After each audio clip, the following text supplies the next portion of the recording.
Pernahkah Anda selesai azan maghrib berkumandang, lalu hati tiba-tiba terasa sesak? Pernahkah Anda menghitung sisa uang di dompet dan sadar bahkan untuk besok saja tidak cukup? Di video ini saya akan sampaikan satu hal penting. Ada satu waktu setelah sholat maghrib yang sangat sering dilewatkan. Padahal jika dimanfaatkan dengan benar, insya Allah dalam hitungan 3-4 hari, Allah bisa menggerakkan pertolongan dari arah yang tidak disangka-sangka, yang membuat merinding. Amalan ini bukan yang panjang, bukan yang sulit, tetapi surah yang sangat pendek. Dan pasti Anda hafal. Jangan kemana-mana. Karena jika Anda melewatkan awal video ini, Anda bisa melewatkan kunci rezeki yang jarang dibahas orang. Bismillahirrahmanirrahim.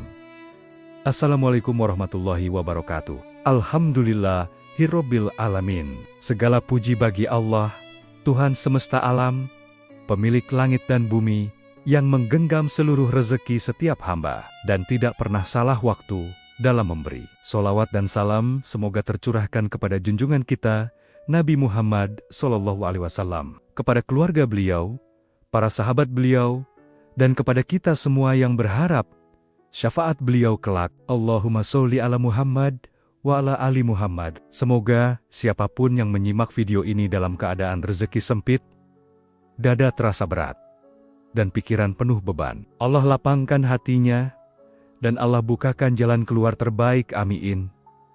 Sebelum kita masuk ke pembahasan inti, saya ingin mengajak Anda melakukan satu amalan ringan, namun insya Allah sangat besar nilainya di sisi Allah. Mari kita bersolawat untuk Nabi Muhammad SAW, karena solawat bukan hanya doa, tetapi jalan dibukanya rahmat, diturunkannya ketenangan, dan seringkali menjadi sebab datangnya pertolongan. Silakan tulis di kolom komentar dengan hati yang hadir. Allahumma sholli ala Muhammad wa ala ali Muhammad. Jika Anda sedang memiliki hajat, sedang dikejar kebutuhan, atau sedang berharap pertolongan cepat dari Allah, niatkan solawat ini sebagai wasilah. Jangan remehkan satu solawat yang ditulis dengan ikhlas. Bisa jadi, itulah yang Allah jadikan sebab hati Anda ditenangkan, jalan Anda dibukakan, dan rezeki Anda didekatkan, insya Allah. Setelah ini kita masuk ke pembahasan inti. Saya jelaskan pelan-pelan agar bisa langsung Anda amalkan malam ini juga. Mengapa banyak orang sudah sholat, tapi rezekinya masih terasa sempit? Sahabatku yang dicintai Allah, banyak orang hari ini merasa bingung. Mereka sholat, mereka berdoa, mereka bahkan menangis di hadapan Allah, namun hidup tetap terasa berat. Pertanyaannya, apakah sholat dan doa itu tidak didengar oleh Allah? Tentu tidak. Allah Maha mendengar, Allah Maha melihat. Tidak ada satupun doa yang melayang tanpa tujuan. Namun ada satu hal penting yang sering tidak disadari. Rezeki itu bukan hanya soal apa yang kita lakukan, tetapi juga kapan dan bagaimana hati kita hadir. Banyak orang sholat hanya menggugurkan kewajiban. Gerakannya lengkap, bacaannya benar, tetapi hatinya sibuk kemana-mana. Selesai salam, langsung berdiri, langsung memegang handphone, langsung berbicara urusan dunia. Padahal ada waktu-waktu tertentu yang kalau dilewati begitu saja, ibarat kita melewati pintu emas yang sedang terbuka. Namun kita sendiri yang tidak mau masuk. Salah satu waktu itu adalah setelah sholat maghrib. Di waktu maghrib, siang berpamitan. Malam datang membawa ketenangan, dan jiwa manusia sedang berada di titik paling rapuh, sekaligus paling jujur. Di momen seperti ini, doa lebih mudah naik, hati lebih mudah tersentuh, dan Allah lebih dekat dengan hamba-Nya yang benar-benar berharap. Sayangnya, banyak orang justru mengisi waktu ini dengan kelalaian. Bukan karena mereka buruk, tetapi karena mereka tidak tahu nilainya. Sahabatku yang dicintai Allah, pernahkah Anda merasakan ini? Di siang hari Anda terlihat kuat, tapi saat maghrib tiba, tiba-tiba rasa lelah, sedih, dan takut akan hari esok muncul bersamaan. Itu bukan kebetulan. Itu adalah tanda bahwa jiwa Anda sedang butuh sandaran. Dan disitulah seharusnya kita berhenti sejenak. Bukan untuk lari ke dunia, tetapi untuk benar-benar menghadap Allah. Karena ada rezeki yang tidak bisa ditarik dengan tenaga, tetapi hanya bisa diturunkan dengan keyakinan. Namun sebelum kita masuk ke amalan khususnya, ada satu penghalang besar yang harus kita pahami lebih dulu. Penghalang ini tidak terlihat, tidak terdengar, tetapi sangat kuat jika penghalang ini masih ada di dalam hati. Maka doa akan terasa berat dan rezeki terasa jauh. Di bagian berikutnya saya akan jelaskan penyakit batin yang sering membuat doa tidak menembus langit, padahal lisannya terus memohon. Sahabatku yang dicintai Allah, ada satu penyakit batin yang sangat berbahaya. Ia tidak terasa seperti dosa besar, tidak terlihat seperti maksiat, namun dampaknya bisa lebih berat dari itu. Penyakit ini sering bersarang di hati orang-orang yang sedang terhimpit masalah ekonomi. Namanya adalah suudzon kepada Allah, berprasangka buruk kepada Rob kita sendiri. Banyak orang tidak sadar mereka mengidap penyakit ini, karena secara lisan mereka tetap berdoa, tetap menyebut nama Allah, tetap menangis saat sholat, namun di dalam hatinya ada suara kecil yang berkata, "Sepertinya ini sudah mustahil, masalahku terlalu besar. Mana mungkin bisa selesai cepat." Inilah yang menjadi tembok beton penghalang rezeki. Padahal Allah sendiri sudah menegaskan dalam hadis qudsi, "Aku sesuai dengan prasangka hambaku kepadaku." Artinya sederhana, jika kita berprasangka Allah mampu menolong, Allah akan menolong. Jika kita berprasangka Allah akan memberi jalan keluar, Allah akan bukakan jalan. Namun jika kita berprasangka bahwa Allah lambat, bahwa Allah jauh, bahwa Allah seolah tidak peduli, maka prasangka itulah yang menjadi hijab. Sahabatku yang dicintai Allah, perhatikan baik-baik. Masalah kita seringkali bukan karena kurang doa, tetapi karena hati kita masih menggenggam keraguan. Mulut berkata, "Ya Allah, tolong aku." Namun hati berkata, "Tapi sepertinya tidak mungkin." Mulut berkata, "Allah Maha Kaya." Namun hati masih bergantung penuh pada manusia. Inilah sebabnya mengapa ada orang yang doanya terasa hampa. Bukan karena Allah tidak mendengar, tetapi karena hati belum benar-benar bersandar. Dan disinilah letak pentingnya waktu maghrib. Waktu maghrib bukan sekadar waktu sholat, ia adalah waktu reset batin.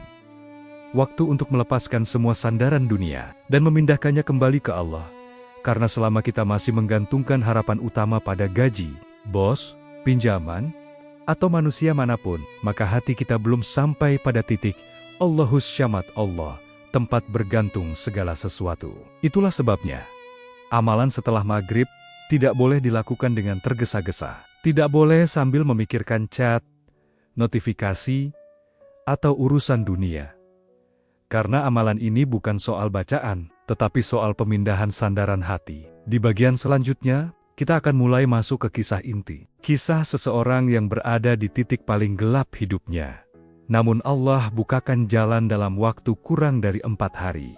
Sahabatku yang dicintai Allah, izinkan saya bercerita. Kisah ini tentang seorang kepala keluarga. Kita sebut saja namanya Bapak Fulan. Beliau bukan orang malas. Setiap hari bekerja, setiap hari berusaha. Namun, hidup seolah terus menguji. Usahanya bangkrut, ia tertipu rekan bisnis. Hutang menumpuk, dan ujian terberat datang.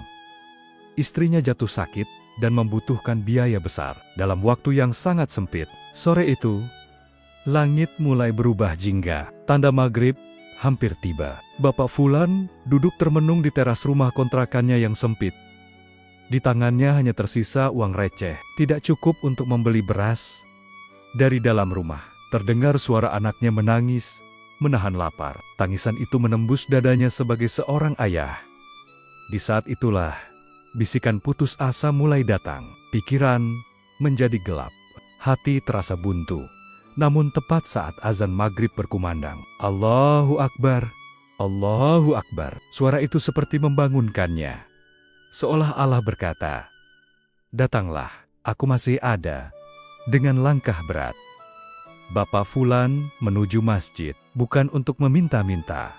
Ia hanya ingin mengadu kepada Allah, pemilik seluruh rezeki. Ia sholat maghrib dengan air mata. Setiap bacaan terasa keluar dari luka yang paling dalam. Sungguh hanya kepadamu kami menyembah, dan hanya kepodimu kami mohon pertolongan. Selesai sholat, jamaah mulai pulang. Masjid mulai sepi, namun Bapak Fulan tetap duduk di sudut masjid. Ia tidak sanggup pulang, karena tidak membawa apa-apa untuk keluarganya. Saat itulah, seorang kakek tua mendekatinya. Wajahnya sederhana, namun tenang dan bercahaya. Kakek itu bertanya lembut, "Apa yang membuatmu menangis sedalam ini, nak?" Bapak Fulan pun menceritakan semuanya. Tentang hutang, tentang istrinya yang sakit, dan tentang waktu yang tinggal beberapa hari saja. Kakek itu tersenyum, lalu berkata dengan suara yang menenangkan, "Allah itu maha dekat, dan kunci perbendaharnya ada di Al-Quran." Ia mengingatkan satu ayat, "Berdoalah kepadaku, niscaya aku kabulkan." Namun, kakek itu berkata, masalah manusia hari ini bukan karena tidak berdoa, tetapi karena hatinya ragu saat berdoa. Kemudian kakek itu berkata pelan, "Ada satu amalan yang ringan, namun berat timbangannya di sisi Allah. Jika engkau mengamalkannya tepat setelah maghrib, dengan keyakinan penuh, insya Allah sebelum 4 hari, Allah akan menunjukkan pertolongannya." Mendengar itu, mata Bapak Fulan kembali berbinar. Harapan yang hampir padam mulai menyala. Kakek itu membisikkan sebuah surah pendek, surah yang sering kita baca, namun jarang kita resapi. Ia berpesan, dibaca 11 kali tepat setelah sholat maghrib, tanpa berpindah tempat, tanpa berbicara urusan dunia terlebih dahulu. Sahabatku yang dicintai Allah, Bapak Fulan pulang malam itu dengan hati yang bergejolak. Akalnya berkata, mana mungkin bacaan pendek melunasi hutang? Namun imannya berkata, bagi Allah, tidak ada yang mustahil. Sesampainya di rumah, ia melihat istrinya tertidur lelah bersama anak-anaknya. Pemandangan itu membuatnya bertekad. Malam itu, ia akan mencoba mengetuk pintu langit. Namun, apa yang terjadi belum langsung berupa uang. Keajaiban pertama justru terjadi di dalam hatinya. Sahabatku yang dicintai Allah, malam pertama setelah pertemuan itu, Bapak Fulan melakukan apa yang telah diajarkan. Ia sholat maghrib, lalu tidak beranjak dari tempat duduknya. Ia menenangkan napas, mencoba menyingkirkan semua kegelisahan. Ia beristighfar, bersolawat, lalu membaca surah pendek itu sebanyak 11 kali. Ia membaca dengan hati yang bergetar, bukan dengan tergesa-gesa. Namun setelah selesai, tidak ada uang jatuh dari langit, tidak ada orang datang membawa bantuan. Jika dilihat dengan mata biasa, seolah tidak ada yang berubah. Namun sesungguhnya, Allah sudah mulai bekerja. Yang pertama berubah adalah hatinya, hati yang sebelumnya panas, gelisah, dan penuh ketakutan. Tiba-tiba terasa tenang, dada terasa lapang, pikiran jernih. Untuk pertama kalinya setelah sekian lama, Bapak Fulan bisa tidur nyenyak. Sahabatku yang dicintai Allah, inilah tanda awal pertolongan Allah yang sering disalahpahami. Banyak orang mengira jika doa dikabulkan, maka uang harus langsung datang. Padahal, ketenangan jiwa adalah izin pertama dari Allah sebelum rezeki besar diturunkan. Karena Allah tidak akan menitipkan rezeki besar kepada hati yang masih panik dan kacau. Hari kedua dan ketiga pun berlalu. Ujian justru datang semakin keras. Penagih hutang kembali datang. Kata-katanya tajam dan menyakitkan. Istri mulai cemas. Kebutuhan rumah belum terpenuhi. Secara manusia, iman Bapak Fulan hampir goyah. Setan mulai membisikkan, lihat, tidak ada hasilnya. Sudah, hentikan saja. Namun Bapak Fulan teringat pesan sang kakek. Jangan biarkan keraguan masuk. Ia tetap istiqomah. Setiap selesai maghrib, ia menjaga lisannya dari urusan dunia. Ia membaca surah itu 11 kali, dengan air mata dan kepasrahan total. Ya Allah, aku tidak punya apa-apa, aku hanya punya Engkau. Sahabatku yang dicintai Allah, disinilah banyak orang gugur. Mereka berhenti di hari kedua atau ketiga, karena belum melihat hasil. Padahal, justru di saat itulah Allah sedang mengatur skenario besar di balik layar. Dan tibalah hari keempat, hari yang menentukan. Apa yang terjadi di hari keempat ini benar-benar di luar nalar manusia. Sahabatku yang dicintai Allah, hari keempat pun tiba. Pagi hari itu, suasana rumah Bapak Fulan sangat tegang. Tidak ada kabar baik, tidak ada pesan, tidak ada telepon. Siang berlalu, sore menjelang, dan hati mulai benar-benar pasrah. Secara manusia, harapan hampir habis. Namun ketika matahari mulai condong ke barat, azan maghrib kembali berkumandang. Bapak Fulan berwudu dengan perasaan yang sulit dijelaskan. Bukan lagi penuh harap, bukan pula putus asa, melainkan pasrah sepenuhnya. Ia sholat maghrib, lalu duduk seperti biasa. Ia membaca surah itu untuk keempat kalinya. Sebanyak 11 kali, dengan satu doa di dalam hati. Ya Allah, aku sudah mengetuk pintumu. Aku ridho dengan apapun keputusanmu. Baru saja ia mengusap wajah, tiba-tiba terdengar suara mobil berhenti di depan rumah kontrakannya yang sempit. Ada ketukan pintu, bukan ketukan keras, tapi sopan. Bapak Fulan membuka pintu dengan jantung berdebar. Di hadapannya berdiri seorang pria paruh baya, berpakaian rapi, dengan senyum yang hangat. Bapak Fulan terdiam. Ternyata itu adalah teman masa kecilnya, yang sudah 20 tahun tidak bertemu, dan kini menjadi pengusaha sukses. Tanpa banyak kata, pria itu memeluk Bapak Fulan erat-erat sambil menangis. Ia berkata dengan suara bergetar, "Entah kenapa, 3 hari terakhir ini, wajahmu terus muncul di mimpiku. Hatiku gelisah sekali. Aku teringat satu kebaikanmu dulu, saat kau pernah menolongku ketika aku tidak punya apa-apa. Aku merasa Allah menyuruhku mencarimu hari ini." Lalu, tanpa basa-basi, ia mengeluarkan amplop tebal dan kunci mobil.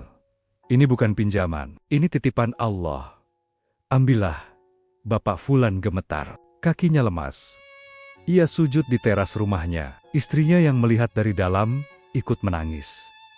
Ketika amplop itu dibuka, jumlahnya lebih dari cukup untuk melunasi hutang, bahkan cukup untuk modal hidup baru. Allahu Akbar. Sahabatku yang dicintai Allah, disinilah kita paham satu hal besar. Selama 3 hari, Bapak Fulan berdoa, Allah tidak diam. Allah sedang menggerakkan hati manusia lain, mengatur langkah, menyusun waktu, agar pertolongan datang tepat saat dibutuhkan. Tidak lebih cepat, dan tidak terlambat sedetik pun. Inilah cara kerja rezeki dari Allah. Ia punya alamat, dan punya waktu. Dan surah pendek yang dibaca Bapak Fulan itu adalah kode pos spiritual yang mempercepat sampainya rezeki tersebut. Sekarang pertanyaannya, surah apakah itu? Mengapa surah yang sangat pendek ini bisa menjadi sebab perubahan besar? Di bagian selanjutnya, saya akan membuka rahasia surah tersebut dan menjelaskan tata caranya secara jelas, agar Anda bisa langsung mengamalkannya malam ini juga. Sahabatku yang dicintai Allah, surah yang dibaca Bapak Fulan bukanlah surah panjang, bukan pula surah yang sulit dihafal. Surah ini sangat sering kita baca, bahkan sejak kecil. Surah tersebut adalah surah Al-Ikhlas. Qul huwallahu ahad, Allahus somad. Banyak orang terkejut saat mendengarnya. Apakah hanya itu? Namun justru disitulah rahasianya. Surah Al-Ikhlas adalah surah tauhid, surah yang memurnikan sandaran hati, surah yang menegaskan bahwa hanya Allah tempat bergantung. Ketika seseorang membaca Al-Ikhlas dengan pemahaman yang benar, ia sedang memindahkan seluruh harapannya dari makhluk kepada Allah.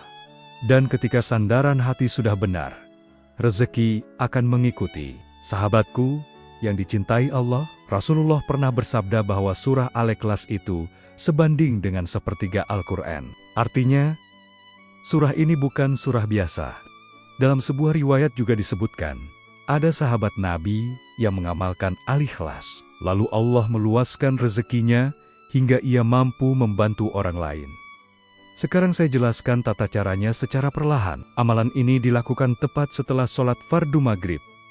Setelah salam, jangan beranjak dari tempat duduk, jangan bicara urusan dunia, jangan memegang handphone. Duduklah dengan tenang, baca istighfar 3 kali, lalu sholawat 3 kali. Setelah itu, bacalah surah Al-Ikhlas sebanyak 11 kali. Namun ingat, jangan dibaca tergesa-gesa. Saat membaca, Qul huwallahu ahad, tanamkan dalam hati, Ya Allah, hanya Engkau penolongku. Saat membaca, Allahus somad, resapi maknanya. Ya Allah, Engkaulah tempat aku bergantung. Berhentilah sejenak di ayat ini. Jika hati Anda bergetar, itu tanda koneksi sedang terbuka. Lanjutkan hingga 11 kali. Setelah selesai, tutup dengan doa singkat dari hati. Ya Allah, dengan berkah surah Al-Ikhlas ini, cukupkan aku dengan rezekimu, lunasi hutangku, dan bukakan jalan keluar yang Engkau ridhoi, sahabatku yang dicintai Allah. Amalan ini tidak berat, tidak sampai 5 menit. Namun yang menentukan adalah istiqomah dan keyakinan. Lakukan minimal 3-4 hari berturut-turut tanpa terputus. Dan satu hal penting, jangan sibuk menghitung hasil. Tugas kita hanya mengetuk pintu. Allah yang menentukan bagaimana dan kapan pintu itu dibuka. Sahabatku yang dicintai Allah, sampai di titik ini, mari kita berhenti sejenak. Tarik napas perlahan, dan jujurlah pada diri sendiri. Bukan tentang berapa hutang Anda, bukan tentang seberapa besar masalah Anda, tetapi tentang di mana hati Anda selama ini bergantung. Seringkali kita merasa sudah melakukan segalanya. Sudah bekerja, sudah berusaha, sudah berdoa, bahkan sudah menangis. Namun tanpa sadar, hati kita masih berdiri di dua tempat. Satu kaki menyebut nama Allah, tetapi kaki yang lain masih menggenggam harapan kepada manusia. Kita membaca Allah Maha Kaya, namun jantung kita berdebar jika manusia menolak membantu. Kita berkata, Allah Maha Menolong, namun malam hari kita tetap takut memikirkan esok. Sahabatku yang dicintai Allah, bukan berarti berharap kepada manusia itu dosa, tetapi menjadikan manusia sebagai sandaran utama. Itulah yang melelahkan hati, karena manusia terbatas. Hari ini mampu membantu, besok bisa berpaling. Sedangkan Allah tidak pernah lelah memberi, tidak pernah kehabisan jalan, dan tidak pernah salah waktu. Perhatikan kisah Bapak Fulan yang mengubah hidupnya bukan bacaan semata, tetapi keputusan batin. Keputusan untuk berkata, "Ya Allah, aku berhenti menggantungkan hidupku pada makhluk." Dan saat itulah Allah mulai menggerakkan dunia untuknya. Sahabatku yang dicintai Allah, seringkali sebelum Allah memberi rezeki besar, Allah memberi ketenangan terlebih dahulu. Karena rezeki tanpa ketenangan hanya akan menjadi beban baru. Maka jika setelah amalan ini yang pertama Anda rasakan adalah hati lebih tenang, pikiran lebih jernih, dan rasa pasrah lebih kuat, jangan kecewa. Itu bukan kegagalan. Itu tanda Allah sedang menyiapkan wadahnya. Allah sedang memperbaiki hati agar tidak pecah saat menerima. Renungkan ini pelan-pelan. Jika Allah menunda hari ini, bukan berarti Allah menolak. Bisa jadi Allah sedang mengatur siapa yang akan menolong Anda, kapan Ia tergerak, dan bagaimana caranya agar semua datang halal dan berkah.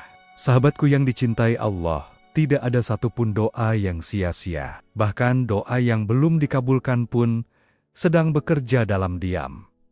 Ia sedang menjadi sebab dosa diampuni, hati dilembutkan, dan takdir digeser sedikit demi sedikit. Karena Allah tidak hanya ingin menyelesaikan masalah Anda, tetapi ingin menyelamatkan iman Anda.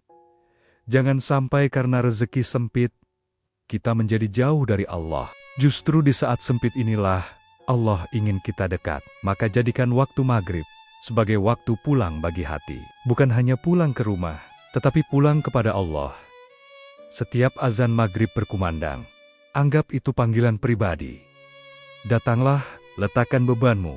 Aku cukup bagimu. Sahabatku yang dicintai Allah, jika malam ini Anda masih belum melihat perubahan nyata, jangan berkecil hati. Tugas kita hanyalah istiqomah dan husnudon. Karena Allah tidak pernah ingkar janji. Dan yakinlah, ketika pertolongan itu datang, Anda akan berkata dalam hati, "Ya Allah, ternyata semua penantian ini tidak sia-sia." Sahabatku yang dicintai Allah, mari kita berdoa. Sejenak tenangkan hati dan hadirkan diri sepenuhnya di hadapan Allah. Bismillahirrohmanirrahim. Ya Allah, Tuhan yang maha mendengar setiap rintihan. Bahkan sebelum bibir kami sempat bergerak, ya Allah, Engkau yang lebih mengetahui isi hati kami, melebihi kami mengenal diri kami sendiri. Jika hari ini kami datang dengan hati yang lelah, dengan pikiran yang berat, dengan air mata yang hampir tumpah, maka terimalah kami ya Allah, sebagai hamba yang sedang berharap kepadamu. Ya Allah, jika selama ini rezeki kami terasa sempit, bukan karena Engkau pelit memberi, tetapi karena hati kami belum benar-benar bersandar, maka malam ini, ya Allah, kami kembalikan seluruh sandaran itu hanya kepadamu. Jika rezeki kami masih tertahan di langit, turunkanlah dengan caramu yang indah. Jika rezeki kami masih tersembunyi di perut bumi, keluarkanlah dengan mudah. Jika rezeki kami terasa jauh, dekatkanlah tanpa harus menyakiti hati kami.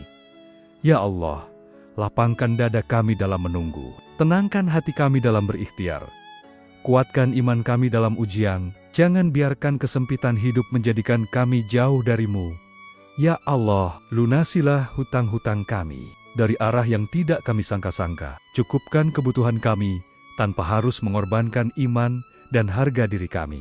Jika hari ini kami menangis karena tidak punya, maka jadikan hari esok air mata itu berubah menjadi sujud syukur. Ya Allah, berikan kami rezeki yang halal, yang berkah, yang menenangkan hati, dan yang menjadikan kami lebih dekat kepadamu. Jangan jadikan rezeki itu sebab kesombongan, tetapi jadikan ia jalan untuk bersedekah, menolong sesama, dan menguatkan agamamu. Ya Allah, bagi siapapun yang sedang menonton dalam keadaan terpuruk, Engkau yang maha membolak-balikan keadaan. Balikan kesedihannya menjadi harapan, balikan kesulitannya menjadi kemudahan. Bagi yang sedang sakit, ya Allah, angkat penyakitnya. Bagi yang sedang bingung, tunjukkan jalan keluarnya. Bagi yang sedang hampir menyerah, peluk hatinya dengan rahmat-Mu. Ya Allah, kami tidak meminta hidup tanpa ujian, tetapi kami mohon hati yang kuat dalam menghadapinya. Kami tidak meminta dunia sepenuhnya, tetapi kami mohon kecukupan yang Engkau ridai. Ya Allah, jangan Engkau biarkan doa kami berhenti di langit, tetapi jadikan ia sebab turunnya pertolongan. Terimalah amal yang sedikit ini. Ampuni dosa-dosa kami yang banyak. Dan jika malam ini Engkau tetapkan satu hajat kami terkabul, maka kabulkanlah yang paling kami butuhkan. Amin. Ya Rabbal Alamin. Sahabatku yang dicintai Allah, di akhir perjumpaan ini, jangan biarkan apa yang telah kita dengar hanya berhenti sebagai pengetahuan. Karena ilmu yang paling berharga adalah ilmu yang diamalkan. Walau sedikit, namun istiqomah. Sebelum kita benar-benar berpisah, mari kita tutup majelis ini dengan satu amalan yang paling dicintai Allah, yang paling cepat mengundang rahmat, dan paling sering menjadi sebab turunnya pertolongan. Mari kita bersolawat kepada junjungan kita, Nabi Muhammad SAW. Silakan tulis di kolom komentar dengan hati yang hadir dan niat yang tulus.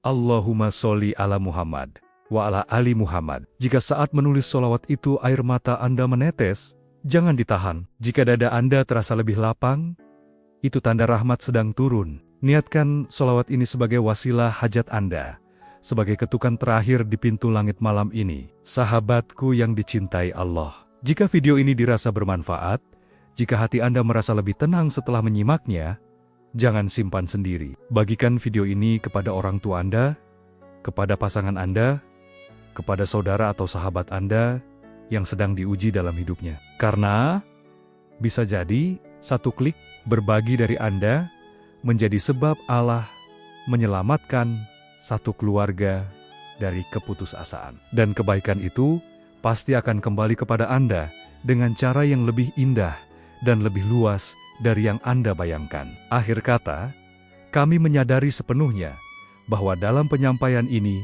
tentu masih banyak kekurangan. Jika ada kata yang kurang berkenan, penyampaian yang kurang tepat, atau hati yang belum sepenuhnya terjaga, kami mohon maaf yang sebesar-besarnya. Semoga Allah menerima niat baik kita semua, mengampuni dosa-dosa kita, dan menjadikan pertemuan ini sebagai sebab turunnya rahmat dan keberkahan. Terima kasih telah membersamai hingga akhir. Semoga Allah lapangkan rezeki Anda, tenangkan hati Anda, dan kuatkan langkah hidup Anda menuju kebaikan dunia dan akhirat. Wassalamualaikum warahmatullahi wabarakatuh.